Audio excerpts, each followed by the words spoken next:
So Bitcoin separates money from state basically by being disruptive to gold.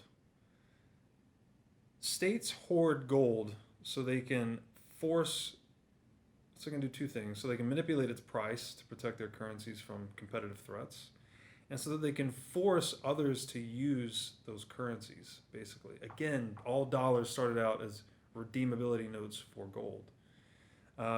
So when you Bitcoin as a technology is actually disruptive to the foundational layer of the state and central bank.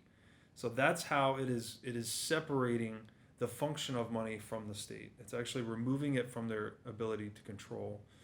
Um, and what this does is it forces governments from a game theory perspective to actually adopt Bitcoin in the long run. Because to protect themselves from disruption, they have to start taking territory on the network, which basically just accelerates its monetization. More value will be stored there.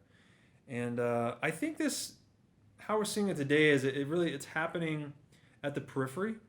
So you have, say, people in Venezuela who are suffering from hyperinflation.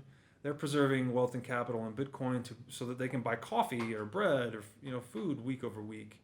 So you see it at the poorest among us benefiting from Bitcoin adoption, and then you see the richest among us at the opposite end of the spectrum, like billionaires that are just putting, say 1% of their net worth into Bitcoin to ensure themselves against its success. Because if Bitcoin succeeds, it will basically collapse a lot of their investments, right? If they're invested in banking and real estate and these other things.